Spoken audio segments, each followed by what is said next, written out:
내 마음을 다하고 목숨을 다하고 뜻을 다하고 힘을 다하여 주 너의 하나님을 사랑하라 하신 것이요 둘째는 이것이니 내 이웃을 내 자신과 같이 사랑하라 하신 것이라. 이보다 더 큰 계명이 없느니라. 아멘. 하나님께서 오늘 우리에게 귀한 강사님을 보내주셨습니다. 여러분 잘 아시죠?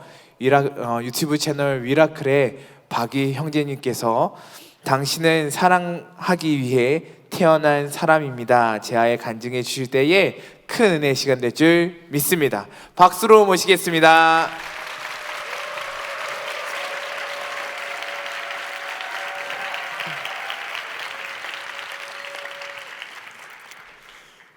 네, 명성교회 청년국 여러분 반갑습니다. 저는 유튜브 위라클 채널 운영하고 있는 박위라고 합니다. 반갑습니다.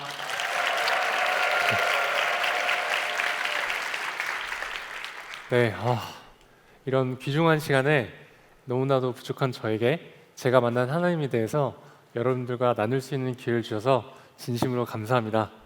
교회에 같은 한 청년이 자신의 이야기를 좀 길게 하는구나 생각하시면서 앉은 자리에서 편하게 들어주시면 감사하겠습니다. 저는 어렸을 때 굉장히 큰 우량아로 세상에 태어났습니다. 보통 또래 아이들보다 머리 하나가 더 있을 만큼 키가 굉장히 컸어요. 그리고 굉장히 활발한 아이였습니다. 땀을 어찌나 많이 흘렸던지 가끔 놀이터에서 놀다 보면 머리 위에 모래가 한가득 쌓인 채로 집에 들어가서 어머님께 종종 혼나곤 했죠. 그리고 소리를 워낙 목청껏 질러서요, 제가 어렸을 때 목이 쉬어서 목에 혹이 생겼습니다. 그래서 제가 6살 때는요, 제가 유치원을 다니면 제가 하도 소리를 지르니까 강제로 유치원을 다니지 못하고, 여러분 제가 6살 때 저희 동네에 있는 서예학원에 1년간 다녔습니다. 초등학교 때는 제가 축구 선수가 되는 것이 꿈이었어요. 그래서 초등학교와 중학교 때까지 실제로 축구 선수 생활도 했었습니다. 그리고 이제 조금 TMI인데요. 다음 사진 보여주시겠어요? 여러분 놀라지 마십시오. 제 중학교 때 사진입니다. 노란색 옷 입은 사람이 저고요. 옆에 있는 사람이 제 친구예요. 네, 많이 사갔죠? 네.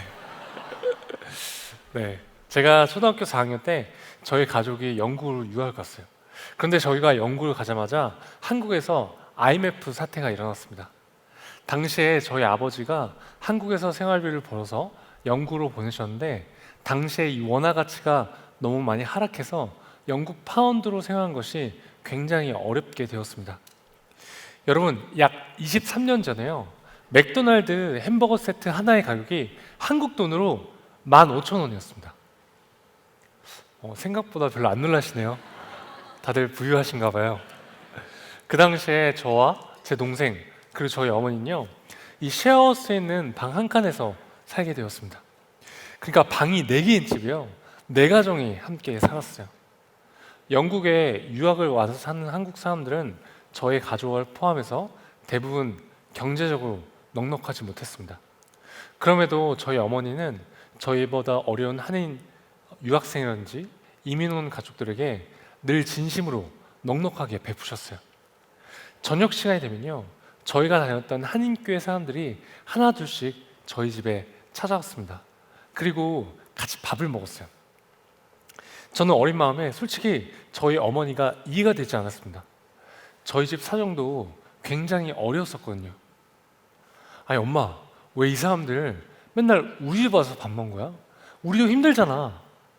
그런데 어머니는 단 한 번도 제가 묻는 질문에 답하지 않으시고 그냥 밝게 미소만 지으셨어요. 그러다가 경제 사정이 더 어려워지면서 저희는 다시 한국에 들어오게 되었습니다. 세월이 흐른 후에 어머니께서 비즈니스차 영국을 가시면요, 현지 한인분들이 저희 어머니를 공항까지 데리러 오시고 서로 집에 막 모시려고 했다고 해요. 그렇게 어머님의 이 대가 없는 나누는 더 큰 사랑으로 보답받게 되었습니다. 저는 어머니가 막 너무 많이 베풀고 나누는 것에 대해 불평도 했지만 저는 어머니의 삶을 존경하게 되었어요. 그래서 저도 어머니처럼 살도록 조금씩 노력했죠. 그 결과 제 삶은요, 이 물질적으로 얻을 수 없는 행복과 소중한 인연들로 풍요로워졌습니다. 사랑을 베풀면 더 큰 사랑이 찾아온다는 사실을 제가 어릴 때부터 배웠던 것 같아요. 사랑을 베풀면 어떤 방법을 통해서든지 비록 다른 형태일지라도 다시 사랑으로 되돌려온다는 것을요. 지금부터 약 9년 전 이야기입니다. 제가 취업할 때쯤 지금처럼 굉장히 취업난이 심했습니다. 대학교 때 제가 학점도 정말 안 좋아서 이 취업 스트레스를 엄청나게 받고 있었어요. 여러분, 제가 학점이 좀 안 좋게 생겼죠? 너무 인정하시는데. 그나마 제가 옷을 좋아했습니다. 패션에 관심이 있어서 패션 관련 기업에 취업을 해야겠다고 생각했어요. 그런 중에 제가 우연히 한 외국계 패션 기업에 인턴 사원으로 들어가게 되었습니다. 저는 당시에 학교를 다닌 대신에 회사를 다니면서 전공학점 18학점도 받고 인턴 사원 월급도 받고 경력도 쌓게 되었어요. 6개월 정도 후에는요, 심지어 정직원 제안도 받게 되었습니다. 그렇게 저는 운 좋게 덜컥 취업을 하게 되었어요. 솔직히 기분이 정말 좋았습니다. 저는요, 제 인생이 마치 톱니바퀴와 맞물리듯 완전히 풀렸다고 생각했어요. 저는 주중을 회사를 다니면서 열심히 일한 저에게 보상을 주었습니다. 바로 세상적인 쾌락으로 보상을 주었어요. 저는 주말마다 술을 마시고 클럽을 다녔습니다. 다들 조용하시네요. 솔직히 그 당시에는요, 정말 재밌었어요.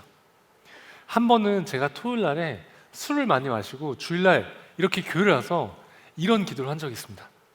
하나님, 저는 세상의 쾌락을 포기할 수가 없습니다. 하나님, 저는 교회 반, 세상 반, 회색 크리스찬으로 살겠습니다. 하나님, 그러다가요, 제가 죽을 때쯤 됐을 때 그때 완전히 하나님께 돌아갈게요.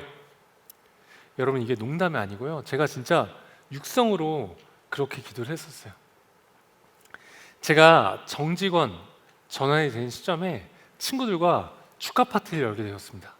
그날 제가 술을 마시고요, 필름이 끊기게 되었어요. 그리고 제가 다시 눈을 떴을 때는요, 딱 이런 상황이었습니다. 하얀 천장이 보였어요. 병실이었는데요, 제가 직감적으로 알았습니다. 중환자실이라는 것을요.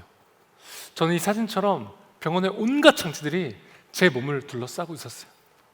여러분, 제 몸이요, 제 눈으로 분명히 보이는데 이 쇄골뼈 밑으로는 정말 아무것도 느껴지지 않고 아무것도 움직일 수가 없었습니다.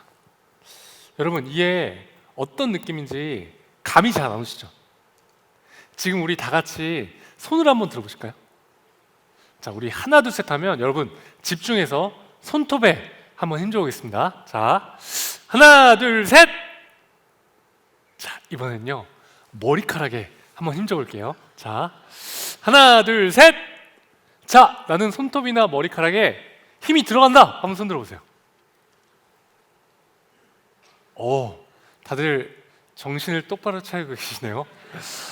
여러분, 이런 느낌입니다. 분명히 내 몸의 일부분인데 내가 아무리 힘을 주려고 해도 힘이 들어가지 않고요, 아무것도 느껴지지 않는 거예요.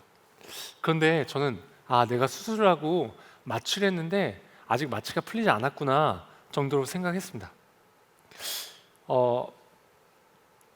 나중에 제 목을 수술하시는 의사 선생님이 회진을 돌다가 제게 오셔서 이렇게 말씀하셨어요.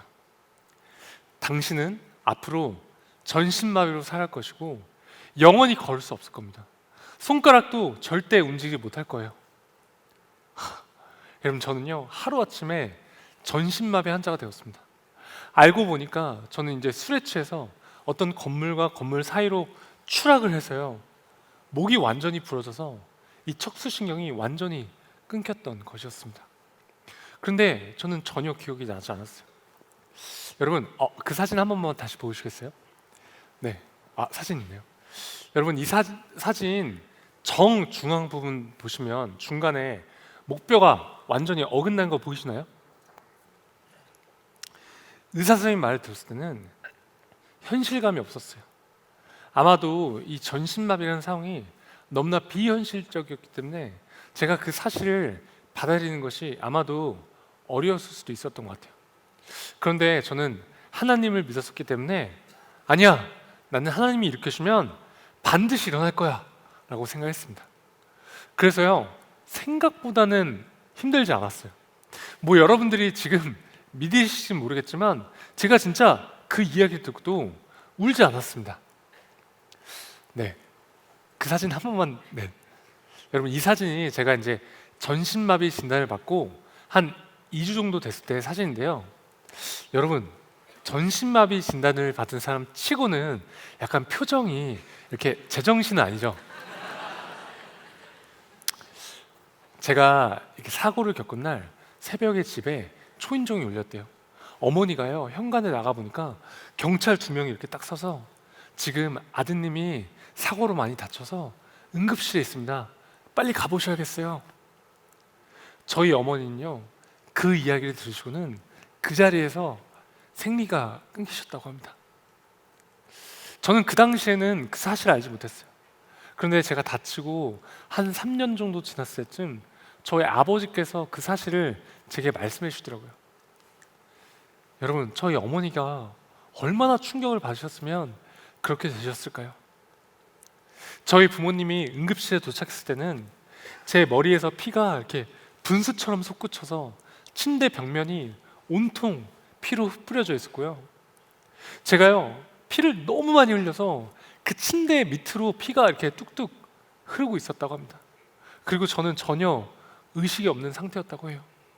아버지는요, 그런 제 모습을 보시고 그 자리에서 주저앉아서 땅바닥을 기어다니셨다고 합니다.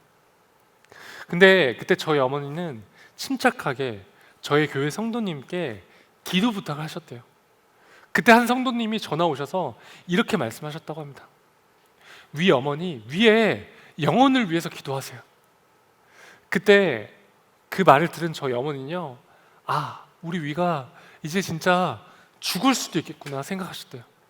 그 성도님의 말이요, 마치 하나님의 음성처럼 느껴지셨다고 해요. 그래서 그때부터 저희 어머니는 제 생명을 위해서 기도하기 시작하셨다고 합니다. 그때 제가 11시간 동안 의식이 없어서 수술을 못하고 있었대요.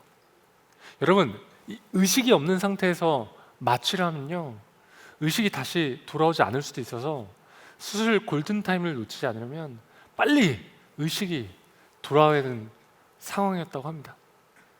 그래서 응급실에서 정말 많은 사람들이 둘러싸서 저를 위해서 막 기도를 해주고 있었는데요, 그래도 저는 의식이 돌아오지 않았대요.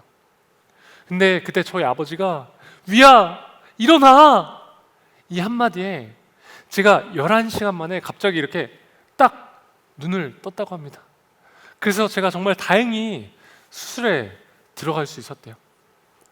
그리고 저희 어머니는요, 제가 이 수술에 들어가기 전에 그 레지던트가 아까 제 목 MRI 사진을 저희 어머님께 보여주면서 아드님은 전신마비입니다 라고 말하는 장면을요, 다 핸드폰으로 영상으로 찍으셨대요. 여러분, 그 정신에. 왜냐하면 우리 위는 반드시 일어날 것이기 때문에 우리 위가 나중에 간증할 때 증거 자료를 써야 된다면서 그 상황에서 영상을 찍으셨대요. 그리고 구체적으로 우리 위는 그 미국에 있는 CNN에 가서 간증할 거예요 라고, 여러분, 제가 이렇게 병원에서 전신마비에 대해서 누워 있는데 병실에 찾아오는 분들한테 선포하셨어요. 반면에 저희 아버지는 크리스찬이 아니셨습니다. 저희 아버지는 굉장히 책을 많이 읽으시는 좀 지적인 분이셨죠. 아버지는 기독교를 그저 하나의 종교로 생각하셨어요. 저는 아버지와 이 신앙적인 이야기라면요, 항상 대화가 되지 않았습니다. 저희의 대화는 마치 이 평행선상에 있는 것 같았죠. 하루는 저는 이렇게 생각했어요. 아, 내가 우리 아빠는 진짜 평생 전도할 수 없겠구나. 그런데 중환자실에서 제가 3일째 되던 날 입에 기도사건을 해서 아무 말도 할 수 없이 누워있는 제게 오시더니 아버지께서 이렇게 말씀하셨어요. 위야, 너가 믿는 하나님이라면 나도 믿어볼게. 와, 여러분 저는요, 제가 전신마비된 상황보다 이렇게 저희 아버지가 하나님을 믿게 된 사실이 더 말도 안 되는 상황이라고 생각했습니다. 제가 저는 솔직히 중학생 때쯤 저는 저희 아버지가 하나님을 믿는 것을 솔직히 포기했었습니다. 그런데 하나님이요, 이렇게 저희 아버지의 마음을 만지시니까요, 저희 아버지도 하나님을 믿게 되시더라고요. 그래서 여러분들 중에 여러분들이 사랑하는 가족이나 친구 혹은 그 주변인들의 영혼 구원을 위해서 기도하고 계시는 분들이 계시다면요, 중학생 때 저처럼 절대 포기하지 않으셨으면 좋겠습니다. 아멘? 그렇게 저는 일반 병실로 가게 되었어요. 제가 다치고 약 3주 정도가 지났을 때 기적적으로 제 새끼손가락이 이렇게 미세하게 움직이기 시작했습니다. 자, 제가 이제 이 질문을 하면 여러분들의 나이가 들통날 것 같은데, 여러분 2002년 월드컵 4강전 진출했을 때 기억나세요? 자, 네, 그럴 줄 알고 우리 최근에 축구 국가대표팀이 16강 진출했을 때는 기억나시죠? 아, 축구를 안 좋아하세요? 마치 그날처럼 난리가 났습니다. 와, 드디어 우리 위가 마비가 풀리는구나. 다들 희망을 갖기 시작했어요. 그런데 새끼손가락이 그냥 살짝 움직일 뿐 실제로 이게요, 병원 생활하는 기능적으로 아무런 도움이 되지 않았습니다. 현실은 냉혹했어요. 전신마비가 되니까요, 제가 할 수 있는 것은 아무것도 없었습니다. 스스로 아무것도 할 수 없게 되었을 때 그 좌절감은요, 정말 상상할 수 없을 정도의 상실감을 느끼게 해줬어요. 병원에서의 삶은 치열한 전쟁이었습니다. 그저 침대에서 누워서 지냈어요. 저는 당시에 이 욕창에 걸리지 않기 위해서 2시간에 한 번씩 24시간 동안 누군가가 제 몸을 계속해서 뒤집어줘야 할 거예요. 밥도 누군가가 다 떠먹여줄 거예요. 저렇게, 네, 사진이 그 전 사진 안 나네요. 네, 이렇게 이도 누군가가 직접 다 닦아줘야 했습니다. 그리고 이제 다음 사진 보세요. 그리고 여러분, 제가 씻으려면 어떻게 씻었는지 아세요? 지금 여기 병원 침대 있죠? 제가 침대에 누워있는 채로 병원 샤워실에 들어갑니다. 그러면 이렇게 침대에 누워있는 저를요, 가족들이 직접 다 씻겨줘야 했어요. 그리고 전신마비가 되면요, 여러분, 장기의 기능에도 마비가 옵니다. 대변과 소변을 스스로 볼 수 있는 기능을 상실하게 되죠. 저는 당시에 이 소변줄을 차고 있었고, 소변백에 소변이 가득 차면 가족들이 그 소변을 항상 비워줘야 했습니다. 그리고 대변을 보기 위해서는요, 여러분, 좌약 뭔지 아시죠? 좌약을 침대 위에서 놓고 가족들이 매일 그 뒤처리를 손으로 해야만 했어요. 그리고 좌약을 넣어도요, 금방 신호가 오지 않습니다. 2시간이고 3시간이고 기다려야 했어요. 변이 잘 나오지 않을 때면 막 배를 마사지하고 온갖 자극을 줘야 했습니다. 하루는 밤에 저희 아버지가 이렇게 제 변을 치우는 모습을 보고 제가 아버지한테 등 돌린 상태로 아버지 모르게 눈물을 흘린 적이 있습니다. 이제는 이 검은 머리카락보다 흰 머리카락이 많으신 아버지를요, 이 28살이 된 이 아들의 뒤처리를 하게 만드는 제 자신이요, 너무나 싫었습니다.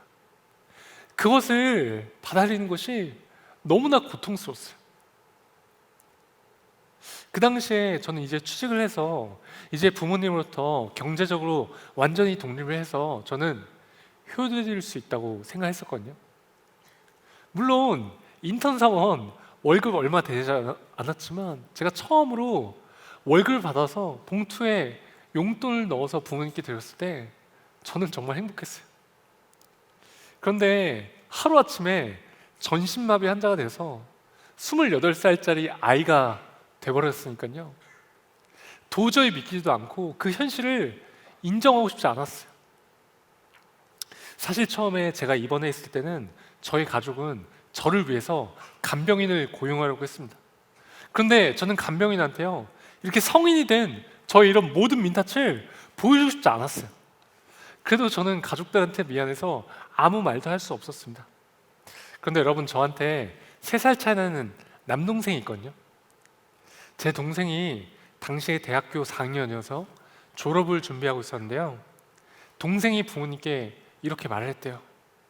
엄마, 우리 형은 간병인한테 맡겨주지 않아요. 엄마, 제발 내가 형을 직접 간병할 수 있게 해주세요. 그렇게 제 동생은 저를 위해서 한 학기를 휴학하고 24시간 6개월 동안 제 옆에서 병간호를 해줬습니다. 정말 감사했어요. 그렇게 쉽게 결정할 수 있는 일이 아니라고 생각했는데 동생이 먼저 흔쾌히 그런 결정을 내려서 정말 감사했죠. 제가 나중에 시간이 지나서 이렇게 동생한테 이런 질문을 한 적이 있습니다. 지우야, 너에게 장애란 무엇이야? 그러니 동생이 이렇게 대답했어요. 장애는 우리 가족을 단단하게 묶어준 하나의 끈이라고요.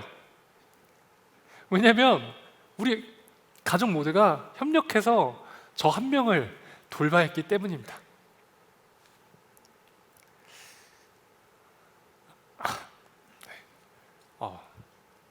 네. 그래도 병원에서의 생활은 생각보다 행복하고 감사한 시간들이었습니다. 정말 이렇게 많은 분들이 오셔서 위로해 주고 응원해 주셨어요. 특히 저 한 번도 마주한 적이 없는 목사님들과 저희 교회 분들이 오셔서 기도해 주고 예배도 드려주셨는데요, 제가 나쁜 생각할 틈이 없이 병실은 항상 바글바글 거렸습니다. 하나님은 끊임없이 사람들을 보내셔서 저희 가족과 저를 위해 위로하셨습니다. 이를 통해 저와 저희 가족은 지치지 않고 힘을 낼 수 있었습니다. 이것은 분명히 하나님의 은혜와 사랑이었습니다. 죄송해요. 제가 원래 이 타이밍이 원래 우는 타이밍이 아니거든요. 아,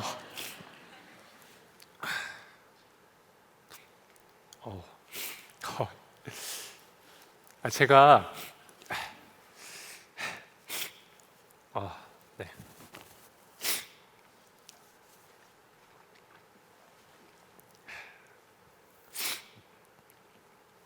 이 타이밍 아닌데, 네, 제가 당시에 그 신촌에 있는 신촌 세브란스 재활병원에 입원해 있었는데요, 저는 이 전쟁 같았던 하루의 재활을 마무리면 저녁에 항상 이 조그만한 기도실에 갔습니다. 왜냐하면 저는 예전에 저로 돌아가고 싶었어요. 예전에 건강하게 걷고 뛰던 제 모습으로 돌아가고 싶은 마음이 너무나 간절했습니다.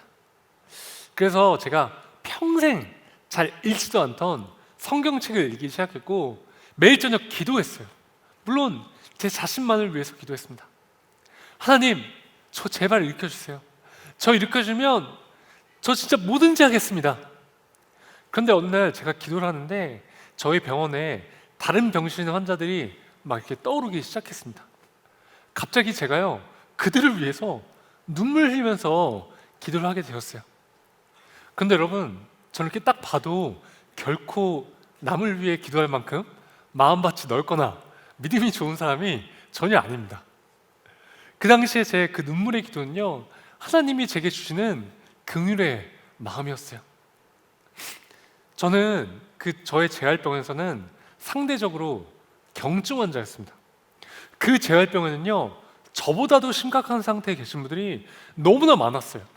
특히 이 뇌가 손상되시는 분들 많았죠.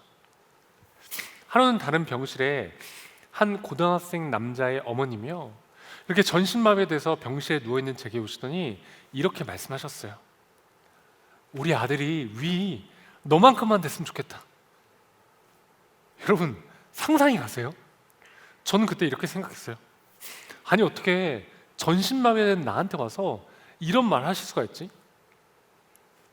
그 어머님의 아들은 고등학생이었고 펜싱 국가대표 상비군이었는데요, 하루아침에 교통사고로 뇌가 손상이 돼서 대화가 불가능하고 밥도 먹을 수 없어서 여러분 콧줄로 영양분을 공급할 수밖에 없었고요. 앞으로 미래에 냉정하게 회복을 기대하기가 너무나 어려운 상황이었습니다.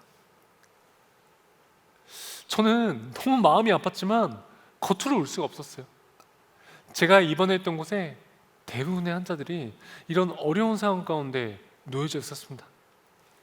그렇게 아까 그 기도실에서 제가 막 1시간 정도 울면서 기도했어요.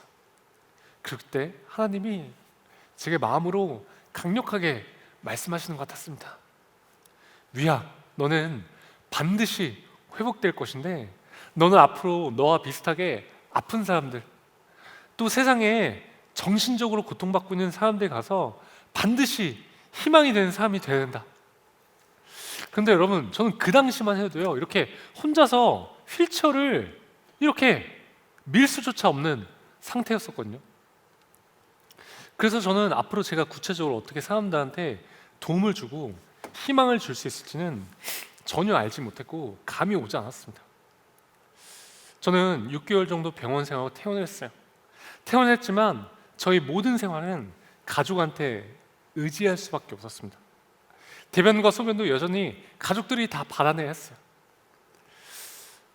처음에는 제가 집에서 휠체어에서 침대로 혼자 옮겨 놓을 수조차 없었습니다. 제가 여러분 밤에 잠을 자기 위해서 침대에 누르면 저희 아버지나 남동생이 집에 올 때까지 꼼짝없이 기다려야 했어요. 휠체어에서 제 몸을 들어서 침대에 옮기려면 성인 남성 이상의 힘이 필요했기 때문입니다. 저는 그때 이렇게 생각했어요.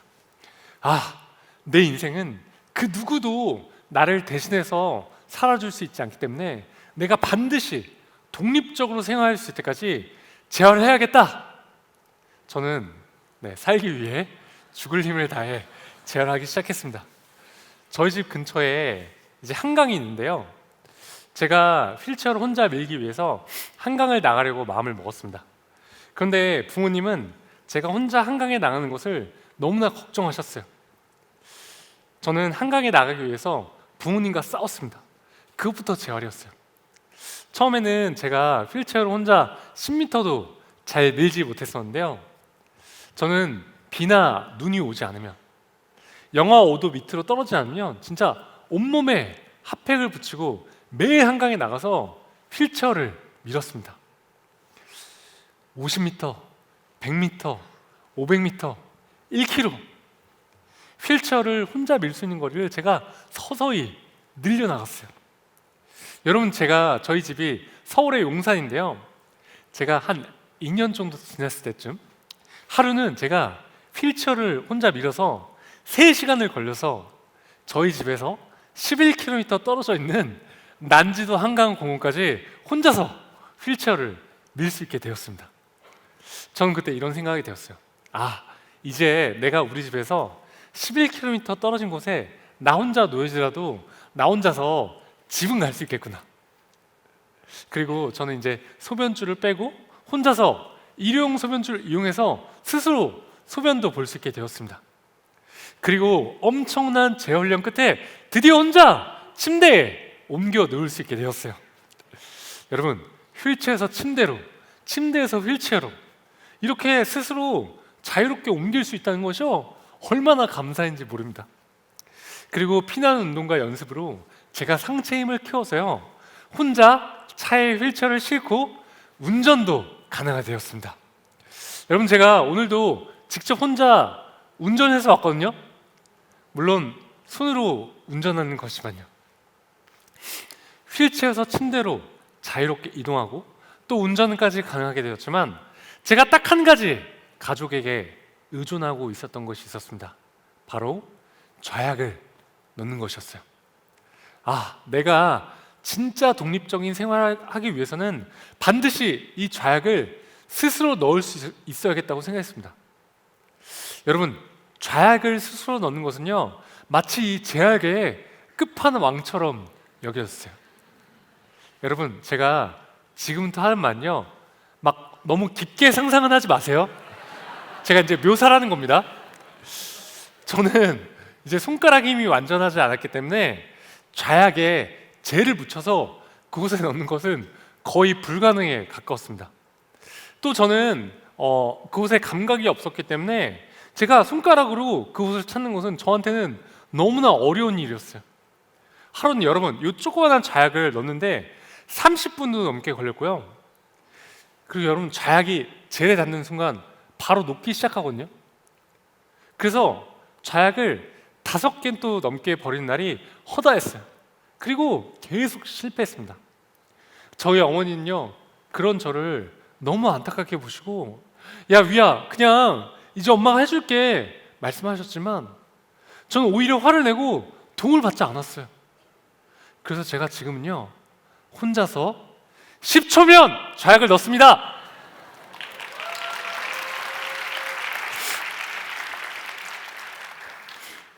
제가 이렇게 살면서 자약을 혼자 넣는다고 이렇게 박수를 받게 될 거는 정말 상상도 한 적이 없습니다. 여러분, 저 이제 독립적으로 혼자 살 수 있습니다. 대박이죠? 네, 감사합니다.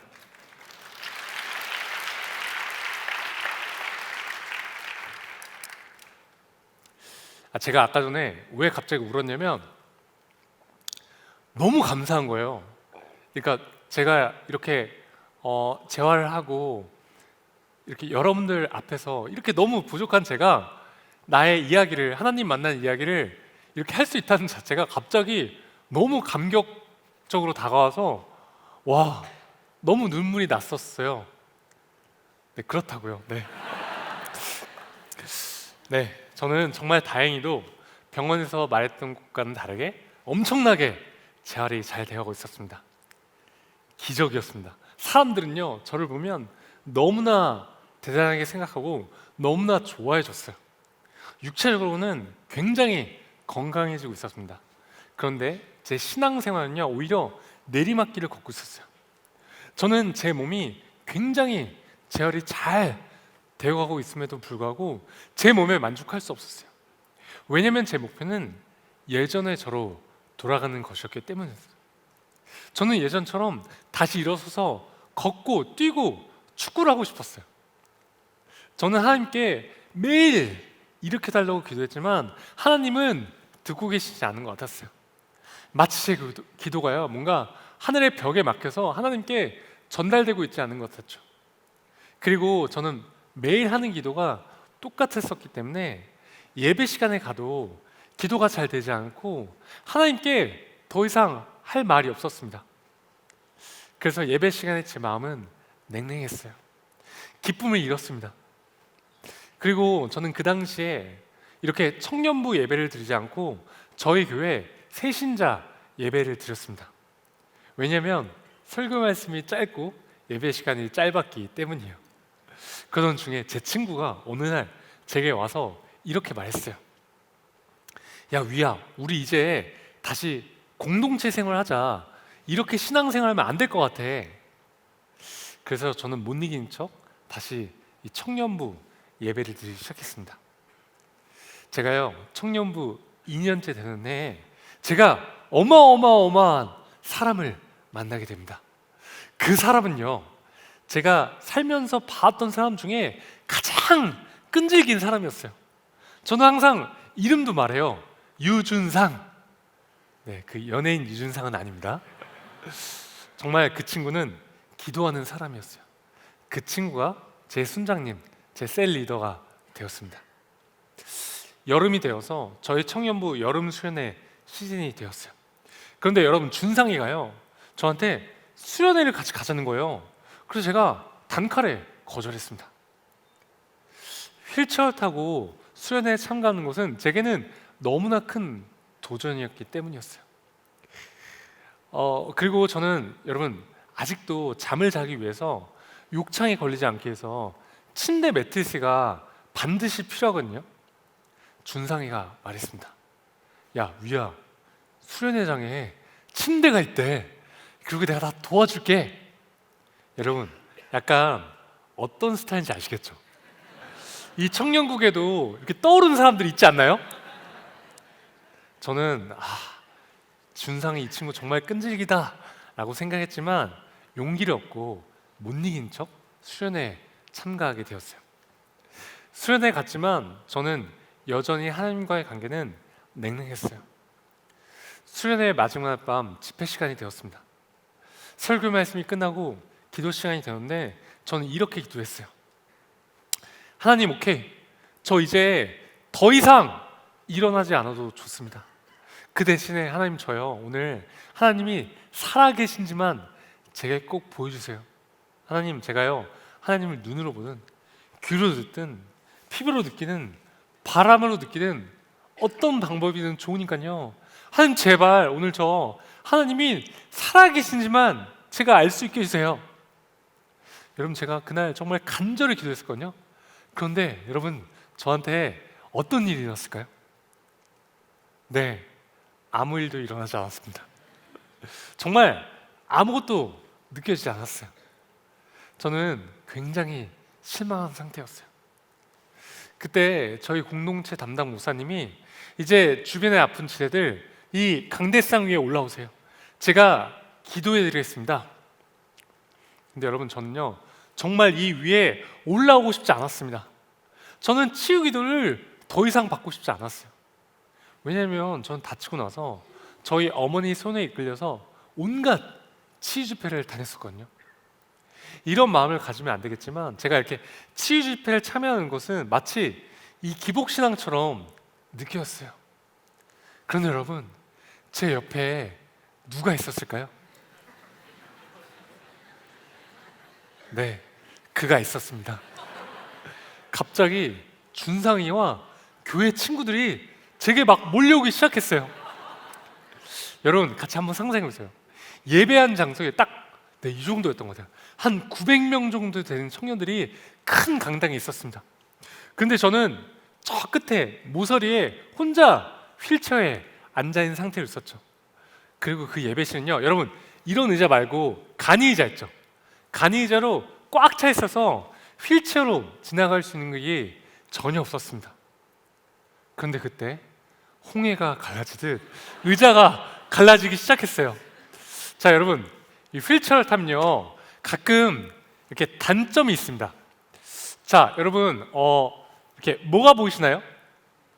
네, 뭐가 보이세요? 네, 손잡이가 있죠. 그 뜻은 제 의지와 상관없이 누구든지 제 휠체어를 밀 수 있다는 뜻이에요. 여러분, 순식간에 저는 이 강대상 위에 올라왔습니다. 여러분, 마가복음 2장에 보면 4명의 친구들이 그 중풍 환자인 친구를 그 예수님 계신 곳에 지붕을 뚫고 자리에 눕히는 장면이 나오잖아요. 딱 그 상황이었어요. 저는 사고 후에 병원 생활할 때부터 정말 수많은 사람들로부터 위야, 널 위해 기도할게. 넌 반드시 일어날 거야. 야, 내가 환상을 봤는데 너가 걷는 걸 봤어. 위야, 내가 응답을 하는데 너 곧 일어난대. 이런 이야기를요 정말 무수히 많이 들었습니다. 물론 처음에는 정말 감사했어요. 그리고 제게 힘이 됐습니다. 그런데 시간이 지날수록 제게 기도해 준다는 사람들의 말은요 이제 더 이상 제게 힘이 되지 않았어요. 시간이 지나도 저는 걸을 수 없었기 때문에 사람들이 위야, 널 위해 기도할게 라고 말을 하면 저는 그저 겉으로만 아, 예, 감사합니다 말하고는 그냥 잊어버렸어요. 그리고 여러분, 우리 또 이 중보기도는 눈에 보이지가 않잖아요. 자, 다시 그날 제가 이렇게 단상에 이렇게 올라가 있을 때 적어도 한 20명 정도 되는 친구들이 제 몸을 둘러싸서 저를 위해서 기도했습니다. 머리, 어깨, 허벅지, 발가락. 한 친구는요 굳이 제 옆에 앉아서 제 종아리를 붙들고 저를 위해서 막 기도를 했어요. 제가 그날 눈물 콧물 엄청나게 많이 흘렸거든요. 단상 위에서 친구들이 저를 둘러싸서 저를 위해서 기도해 주는 모습을 제가 이렇게 보고 있는데요, 하나님이 제게 알려주셨어요. 위야, 이게 중보 기도야. 이걸 딱 느끼셨어요. 제가요 눈으로 보니까 알겠더라고요. 아, 여태껏 이렇게 수많은 사람들이 나를 위해서 기도를 해주고 있었던 것이었구나. 하나님은 저의 부족한 믿음을 아시고 하나님은 제게 중보기도의 실체를 보이셨어요. 저는 하나님께 하나님이 살아계신지 알려달라고 기도를 했는데 하나님은 제게 중보기도의 실체를 보이심으로 하나님의 존재를 나타내셨어요. 그러자 저는 저를 위해 기도해 주신 많은 사람들이 떠오르기 시작하면서 그분들께 너무나 죄송스러운 마음이 들었습니다. 그래서 저는 정말 울면서 회개했어요. 그렇게 저는 하나님과의 관계를 그날부터 서서히 회복하기 시작했습니다. 다시 이 공동체 생활을 열심히 할 수 있게 되었죠. 그래서 제가 그 이후에는요, 휠체어를 타고 제주도와 일본으로 아울렛도 다녀왔습니다. 저는 이 모태 신앙인으로서 교회를 오래 다녔지만 솔직히 이 교회 공동체에 대한 중요성을 잘 알지 못했어요. 그런데 제가 공동체 생활을 열심히 하게 되면서 신앙적으로 성숙하게 되었습니다. 공동체 안에서 신앙생활을 공유하고 서로 나누고 기도하니 비로소 왜 혼자서는 신앙생활을 하는 것이 어려운지 깨닫게 되었죠. 하나님께서 왜 교회 공동체를 만드셨는지 알겠더라고요. 하나님은 이 교회 공동체 안에서 서로의 연약한 분을 보고 사랑하길 원하신다는 것을 알게 되었습니다. 여러분, 우리가요 이렇게 서로 사랑하면요 하나님을 더 깊게 느끼고 알아갈 수 있는 것 같습니다. 여러분, 사실 우리가 이 코로나 비대면 시대에 교회 공동체에 대한 중요성을 많이 잊고 살아왔던 것 같습니다. 여러분, 제가요 이렇게 신앙생활을 바닥을 치고 있을 때 저를 이곳에서 이끌어줬던 것은요, 지금 여러분 옆에 앉아 있었던 믿음의 동역자들이었습니다. 만약에 제 옆에 저를 위해서 중보해줬던 그 교회 친구들이 없었다면요, 저는 이 시간에 나와서 이렇게 간증할 수 있는 기회는 없었을 것 같아요. 그래서 여러분, 지금 여러분 옆에 앉아 있는 이 믿음의 동역자들이 얼마나 소중한 존재인지 모릅니다. 저 같은 사람 생명 하나도 살릴 수 있는 거예요. 그래서 여러분, 우리가 이제 코로나가 끝나고 마스크를 벗고 대면 예배도 할 수 있게 되었잖아요. 그래서 우리가 잊고 있었던 이 교회의 공동체에 대한 중요성을 자각하고 특히 교회 공동체를 위해서 여러분 옆에 앉아 있는 믿음의 동역자들의 기도 제목을 놓고 서로를 위해서 중보하는 시간을 가지면 너무나 좋을 것 같습니다. 그래서 여러분, 이 공동체를 통해서 지역 사회가 살아나고 특히 하나님을 모르는 죽어가는 영혼들이 다시 한번 하나님께로 나오는 놀라운 일들이 일어나기를 간절히 소망합니다. 그래서 여러분, 저도 이렇게 평소에는 이렇게 닭살 돋는 말 잘 못하는데요, 우리 이 시간에 여러분 서로 좌우를 바라보시면서 서로의 이름을 불러주면서 하나 둘 셋 하면 준상아 사랑해 한번 해보겠습니다. 자, 하나 둘 셋.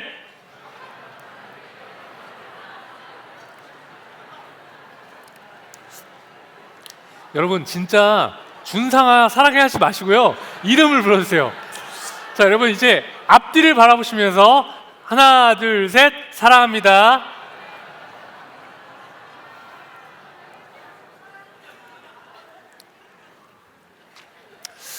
제가 이렇게 큰 교회 오면 항상 궁금한 게 있어요. 혹시 유준상 형제 계신가요? 없어요? 네. 한 번 봤거든요. 근데 오늘 이렇게 규모가 크다 보니까 궁금하더라고요. 네. 어느 날 혹시 이곳에 그 유준상 형제 같은 분이 계시다면요, 여러분 그 친구를 위해서 축복해 주셔야 됩니다. 아무리 끈질겨도 그런 사람이 저 같은 사람 하나 살렸기 때문에 여러분, 그런 분들 계시다면 중보해 주시면 감사하겠습니다. 저는 나름대로 교회 생활도 열심히 하고 운동도 열심히 하고 재활도 잘 되면서 잘 살아가고 있었어요. 그런데 어느 날 저한테 한 가지 의문이 생겼습니다. 저는 제 자유의지를 가지고 술을 마셔서 다쳤기 때문에 한 번도 하나님을 원망한 적이 없었어요. 그런데 제가 전신마비가 돼서 이 휠체어를 타고 이 세상을 살아보니까요, 세상에 태어날 때부터 자기 의지와 상관없이 장애가 있거나 정말 수많은 요인들로 인해서 고통받고 있는 사람들이 제 눈에 너무 많이 보였습니다. 아니, 우리 솔직히 교회에서는 맨날 공평하신 하나님이라고 말하는데 제가 바라보는 이 세상은요, 너무나 불공평해 보였어요. 그래서 저는 하나님께 따졌습니다. 아니, 하나님, 지금 이 세상에 이렇게 수많은 사람들이 고통받고 있는데 왜 가만히 내버려 두시는 거예요? 아니, 공평하신 하나님이면서요. 하나님, 저는 당신이 전혀 이해가 되지 않습니다. 아니, 만약에 당신이 진짜 살아계신다면 적어도 그 고통받고 있는 사람들에게 하나님이 직접 개입하셔서 도와주셔야 하는 거 아니에요? 한번 대답해 보세요. 그리고는 제가 막 하나님께 따졌던 것을 잊어버렸습니다. 그리고 약 3일 정도가 지나고 제가 화장실에 있었는데요. 여러분, 우리가 보통 화장실에서는 하나님 생각 잘 안 하잖아요.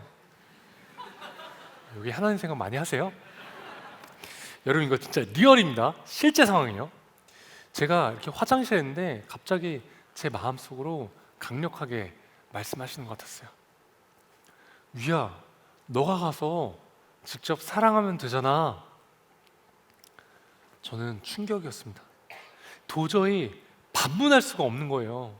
저는 하나님이 절대로 제가 한 질문에 제가 이해할 수 있는 대답을 하실 수 없을 거라고 확신했었거든요.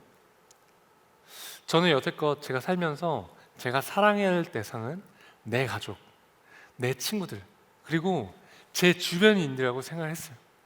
그런데 하나님은요, 제가 생각하는 그 사회적 약자들, 그 고통받고 있는 사람들, 위야, 너가 직접 가서 사랑하라는 것이었어요. 그래서 하나님은 제게 이 사랑의 원리를 깨닫게 해주셨습니다. 여러분, 사실 우리는 지금 이 돈이면 거의 모든 것이 되는 자본주의 사회에 살고 있죠. 그런데 여러분, 사랑은요, 돈이 없어도 줄 수 있습니다. 자, 여러분, 지금 저 한번 보세요. 지금 이렇게 다리를 쓸 수 없고 손가락도 완전하지 않은 저도요, 제가 만약에 이렇게 당신을 사랑하기로 마음만 먹으면 사랑할 수 있습니다. 우리가요, 사랑하기로 마음만 먹으면 사랑할 수 있더라고요. 저는 그게 너무 충격이었어요. 사랑은 세상의 가치가 수반되지 않더라고요. 그게 바로 하나님의 사랑이었습니다. 여러분, 우리 아까 읽었던 마가복음 12장 30절에서 31절 말씀을 한 목소리로 읽겠습니다. 시작!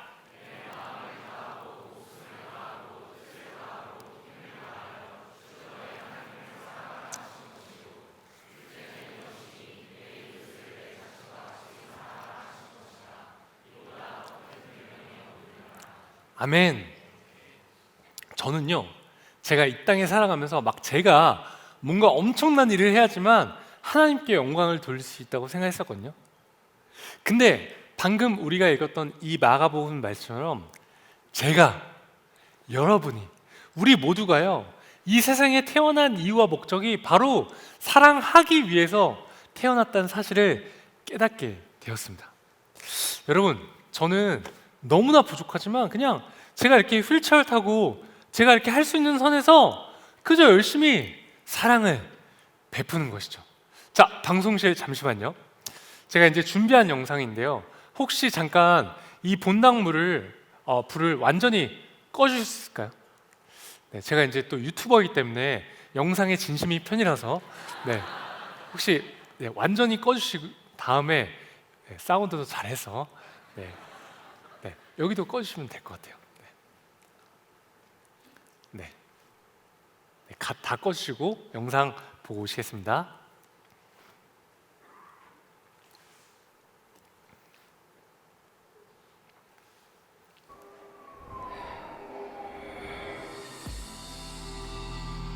앞으로 못 걸어요. 네?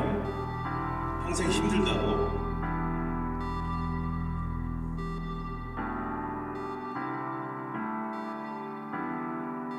다시 눈을 떴을 때 내 몸은 나의 몸이 아니었다. 아이 거봐, 내가 안 된다 그랬잖아. 왜 자꾸 그걸 시도해보고 그래?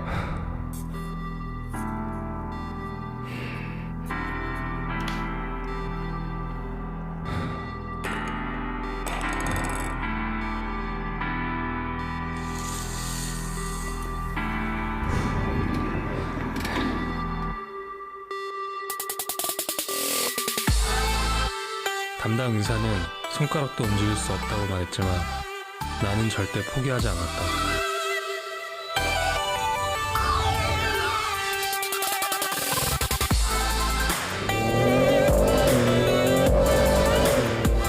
나는 이제 내 꿈을 찾아 도전을 시작한다.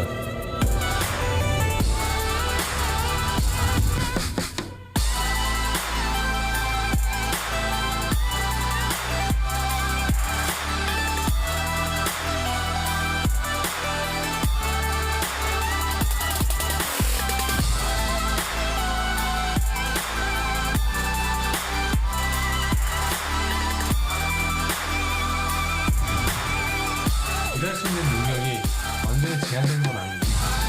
할 수 있는 것들이 너무나 많아.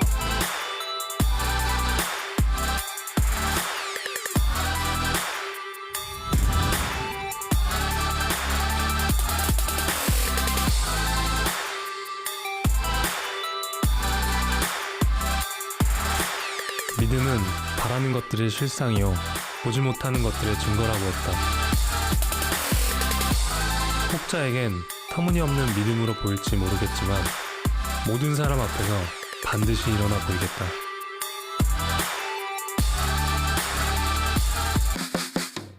위, 일어난다. 네, 이제 불을 켜주셔도 됩니다.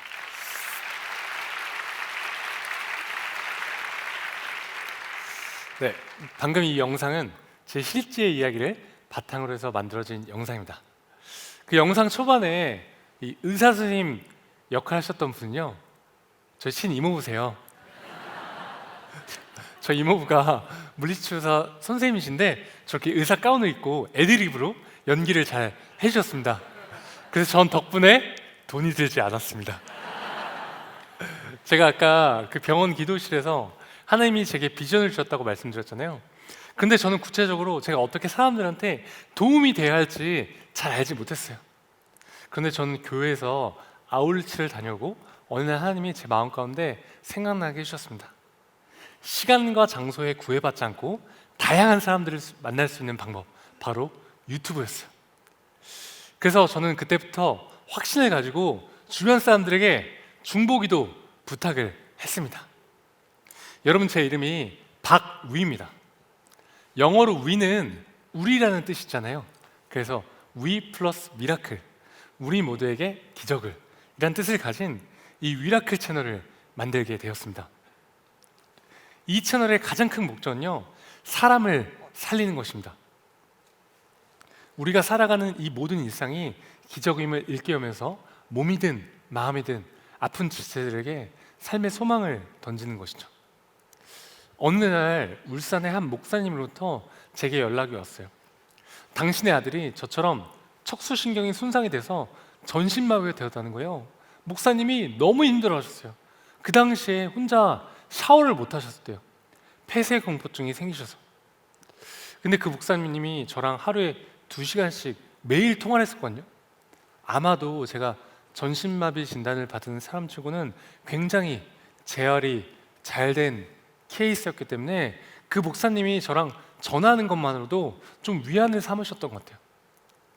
그런데 저는 모태신앙으로서 어렸을 때부터 이 목사님이라는 존재는 뭔가 인간 이상의 존재, 나보다는 하나님과 더 가까운 존재라고 생각하면서 살았었거든요. 근데 제가요, 그 목사님이랑 하루에 2시간씩 매일매일 한 2주째 통화하다 보니까요, 제가 어느 날 목사님한테 이런 말을 하고 있었어요. 아니 목사님, 이제 제발 좀 믿음을 가지세요. 네, 목사님 죄송합니다. 그런데 제 눈에는 그 목사님이 그저 전신마비된 한 아들의 아버지로 보였습니다. 저는 너무 가슴이 아팠어요. 너무 안타까워서 주저없이 혼자 휠체어를 타고 혼자 비행기를 타고 울산으로 날아갔습니다. 자, 여러분, 이 친구예요. 표정이 별로 안 좋죠? 네, 다친 지 얼마 안 돼서 그래요. 네, 다음 사진 보이세요? 여러분, 동일인물입니다. 지금은 이 친구예요. 이렇게 호전이 돼서 저희 위라클 채널의 편집자로 4년간 활동했습니다. 박수 한번 나와야 되는데.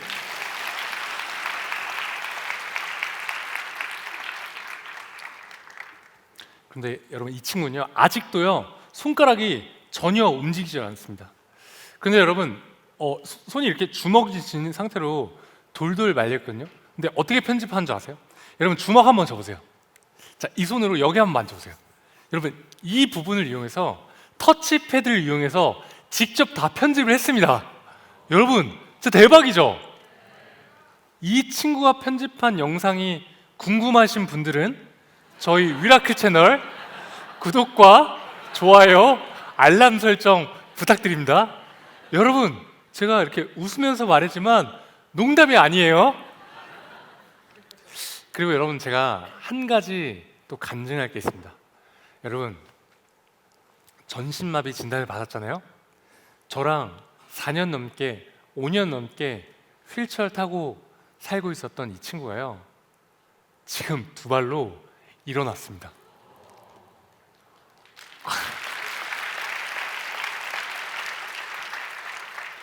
물론 옆에서 보조를 해줘서 두 발로 딛고 일어서고 서 있는 거지만, 여러분, 저는 지금도 이렇게도 아프지도 않아요. 다리를 제가 앞으로 뻗으려면 이렇게 손을 이용해야 되거든요.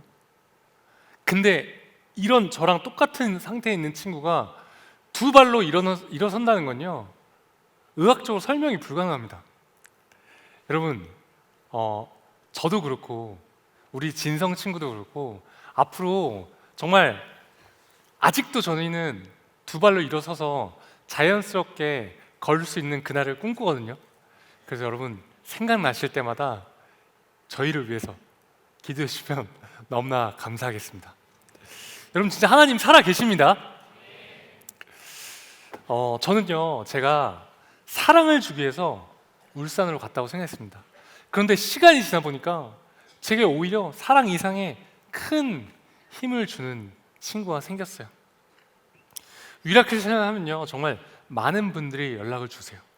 그 중에 가장 기억에 남는 글은, 제가 오늘 생을 마감하려고 했는데 우연히 보게 된 이 위라클 채널 보고 제가 살기로 결심했습니다. 저는 그런 이야기를 들으면요, 정말 온몸에 소름이 돋고 하나님께 감사합니다. 여러분, 우리 하나님의 일하심은 너무나 놀라운 것 같습니다. 여러분, 하나님은 반드시 살아계십니다.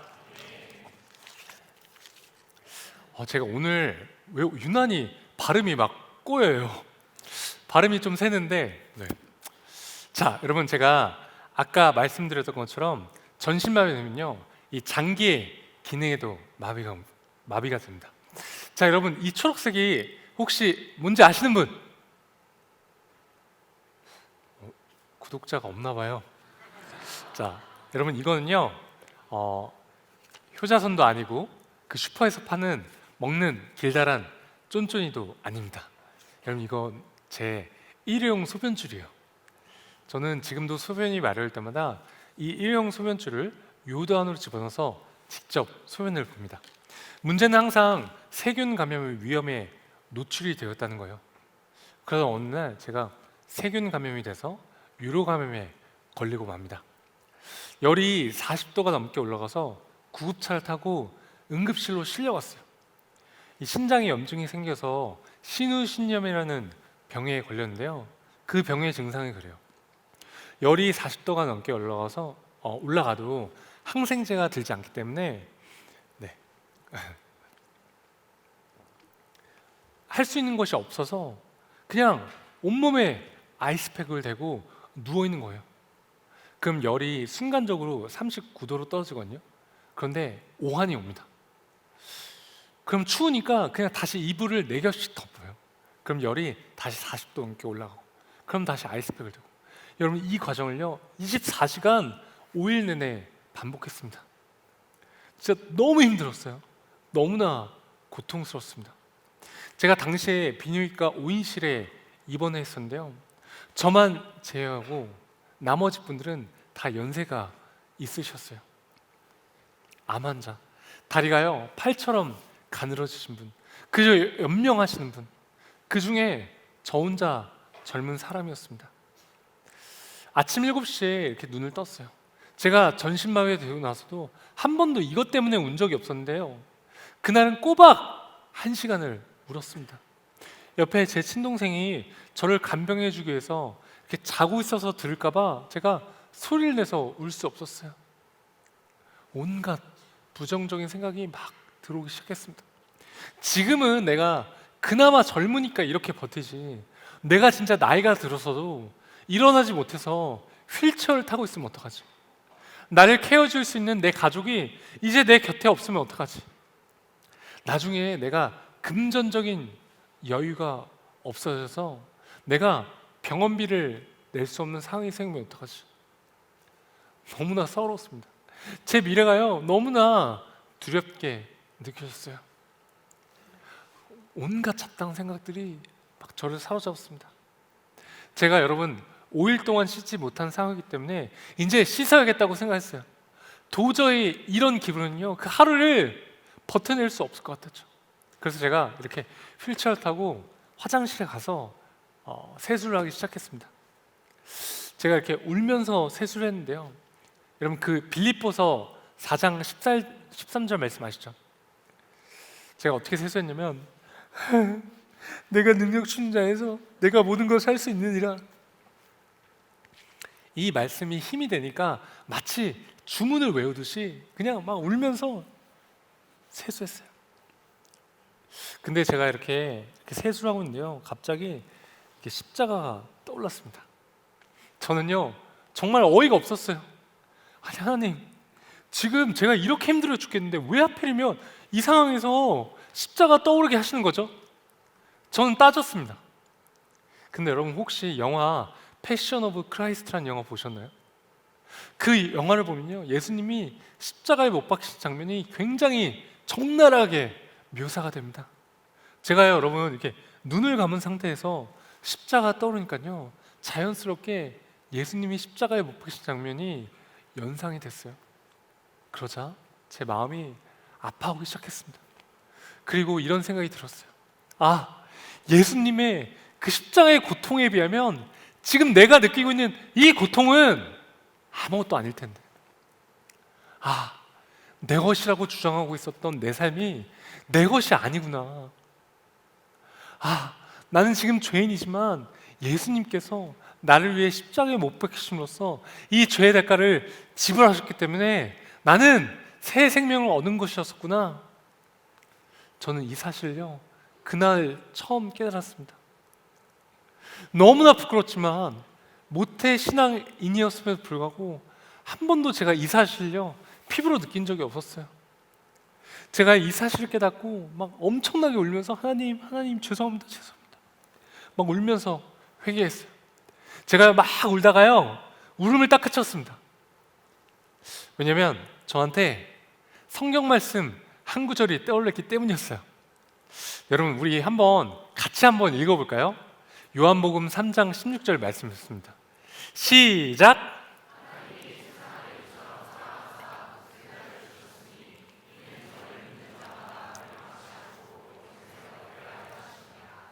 아멘.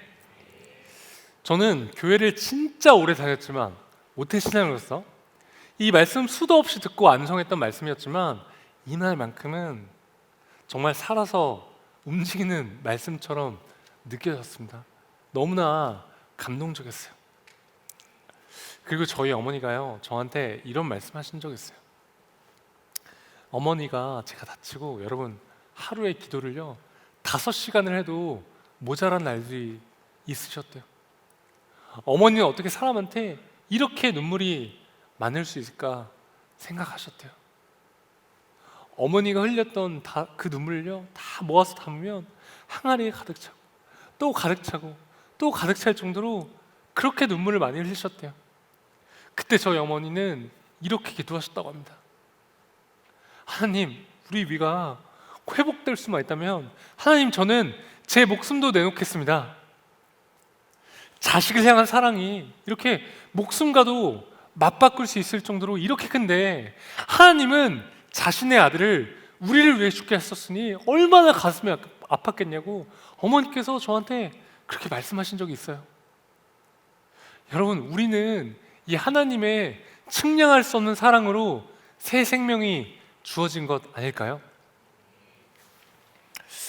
여러분, 저는요 제가 다치기 전에 제가 걷고 뛰고 내 손으로 밥 먹고 스스로 대변 소변 보는 것에 대해 한 번도 감사하며 살지 않았습니다. 그런데 제가 전신마비에 돼서 걷지 못하고 스스로 밥 먹지 못하고 스스로 대변 소변 볼 수 없게 돼 보니까요, 이제야 비로소 제가 과거에 너무나도 당연하다고 생각했던 그 일상들이 결코 당연한 것이 아니며 기적과도 같은 삶이라는 것을 깨닫게 되었습니다.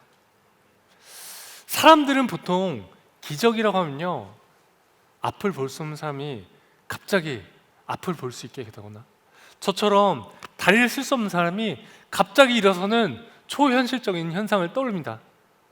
아니요, 여러분, 기적은요 지금 휠체어를 타고 살아가는 저의 삶, 그리고 여러분들의 삶 그 자체입니다.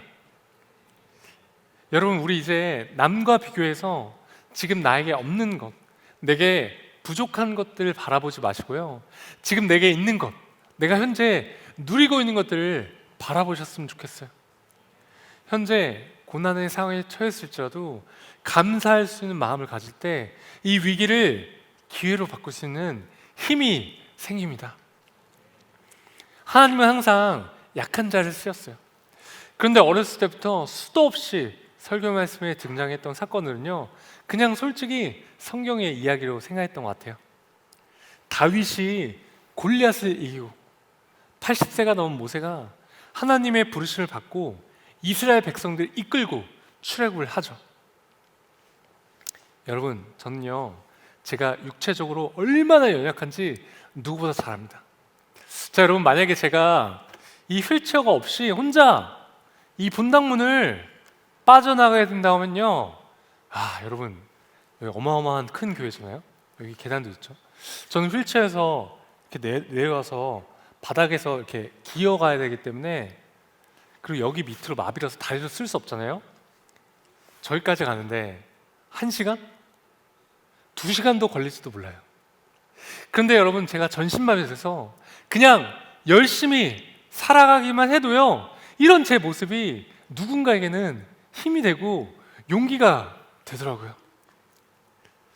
제가 스스로 할 수 있는 것이 아무것도 없고 보잘것없는 존재라는 것을 깨닫고 또 그 사실을 제가 인정하게 되니까요, 하나님이 저처럼 전신마비가 돼서 휠체어를 타고 사는 보잘것없는 저도요 도구로 사용하시더라고요. 자, 여러분, 이제 거의 다 왔습니다. 고린도전서 1장 27절에서 28절 말씀 우리 한 목소리로 크게 읽겠습니다. 시작!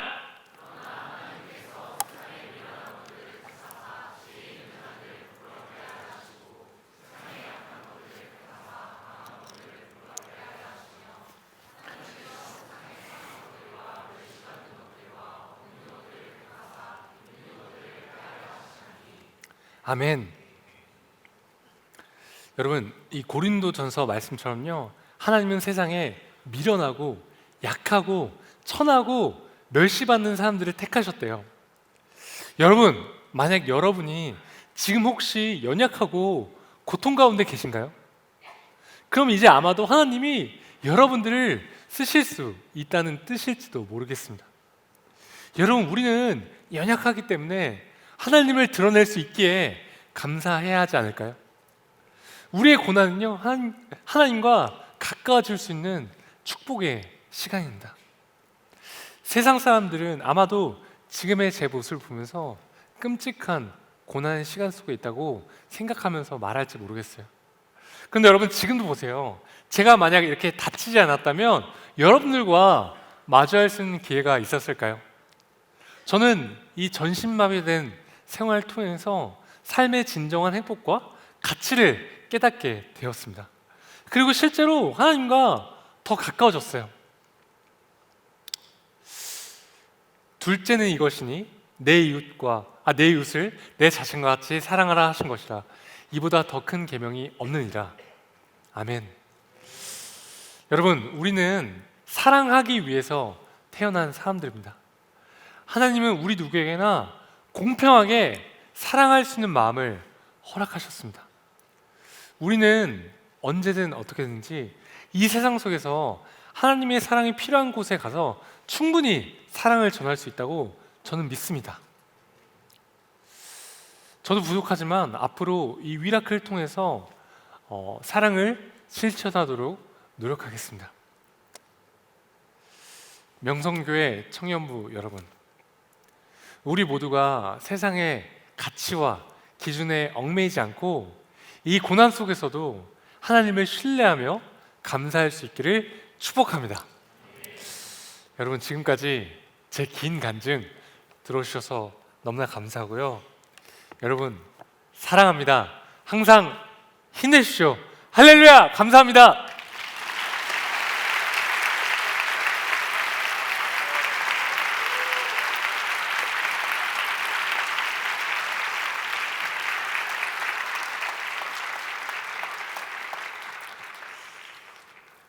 이거 다 같이 찬양하는 거 아닌가요? 네. 여러분, 제가 정말 그 고난의 시간 속에 또 더 이상 내려갈 곳이 없다고 생각했을 때, 그 좌절 가운데 있을 때 하나님이 저한테 너무나 위로해 주신 찬양 한 곡이 있어요. 여러분 혹시 그 사랑이 내려와라는 찬양 아시나요? 영어로는 Love Came Down 찬양. 그래서 여러분, 이 찬양을 우리 함께 한 목소리로 찬양을 올려드리기 원하는데요. 네, 같이 찬양하시겠습니다.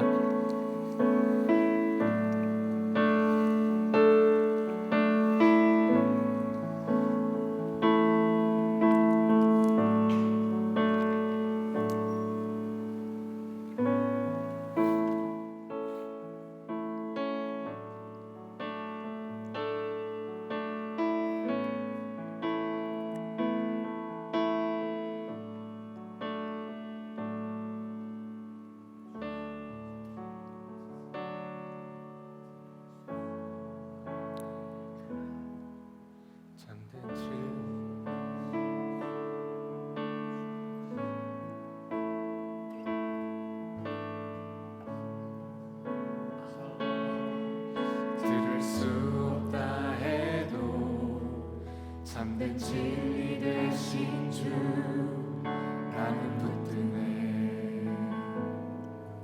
폭풍이 몰려와도 험한 길을 간대도 믿음에 두 손 들고 주실래.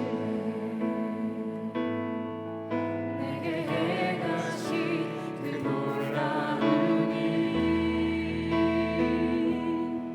생명 주신 주의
감사합니다. 이렇게 연약하고 부족한 저희들을 그 예수님의 십자가의 사랑으로 저희를 구원해 주셔서 감사합니다. 저희가 너무나 부족하지만, 저희 안에 사랑에 아무것도 없지만, 하나님, 우리가 지금 이 시간에도 너무 힘들고 연약하고 병들어 있고 그 어려운 주인, 그런 이웃들에게 하나님의 사랑을 전할 수 있는 그런 사람들로 저희를 사용해 주세요. 이 공동체를 통해서 아버지, 이 타락하고 연약한 세대가 하나님께로 나오는 놀라운 일들이 일어나기를 간절히 기도합니다. 하나님, 너무나 감사합니다. 사랑합니다. 예수님의 이름으로 기도했습니다.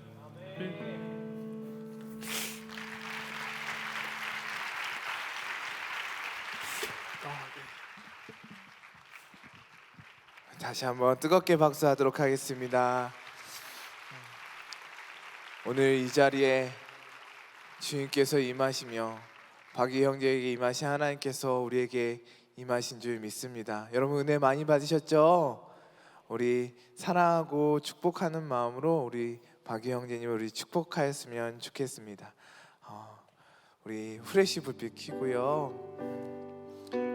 우리 박이 형제님을 통하여서 하나님의 은혜와 사랑이 흘러가듯 또 우리에게도 그런 은혜가 흘러가기를, 또 앞날 가운데에 또한 하나님의 그런 은혜와 사랑이 박이 형제님 통해서 끊임없이 흘러가기를 우리 함께 축복하도록 하겠습니다.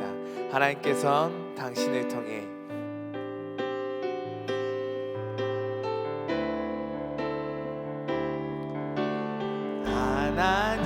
하나님께서 당신을 통해 메마른 땅에 샘물 나게 하시기를, 가난한 영혼